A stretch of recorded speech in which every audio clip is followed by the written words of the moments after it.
ఓం సాయిరామ్. ఈరోజు సాయి సందేశం. బిడ్డా, నువ్వంటే వాళ్ళకి చచ్చేంత ఇష్టమమ్మా. చెప్పలేక ఏడుస్తున్నారు, బాధపడుతున్నారు. వాళ్ళెవరో తెలుసుకో, ఆలస్యం చేయకు, నిర్లక్ష్యం చేయకు అని ఎందుకు చెప్పానంటే, అర్థమైందా బిడ్డా? ఒక్కసారి కళ్ళు మూసుకో. నీ జీవితంలో మంచి అత్యంత సన్నిహితులు, నీ మనసుకి దగ్గరైన ఆత్మబంధువు ఎవరున్నారు అనేది గుర్తు చేసుకో.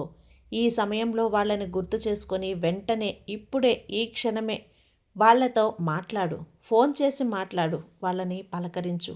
అంతానే బావుందా, నేనెప్పుడు కూడా నీకోసం నేనుంటాను అని వాళ్ళకి భరోసా ఇస్తే అటువైపు వాళ్ళ మనసు ప్రశాంతంగా ఉంటుంది బిడ్డ.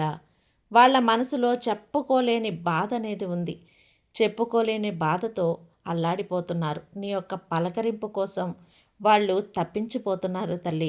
నీ పలకరింపుతో వాళ్ళ మనసులో ఉన్న కష్టమంతా కూడా తుడిచిపెట్టుకుని పోతుంది.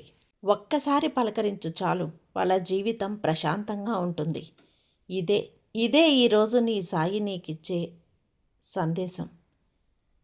జై సాయిరాం.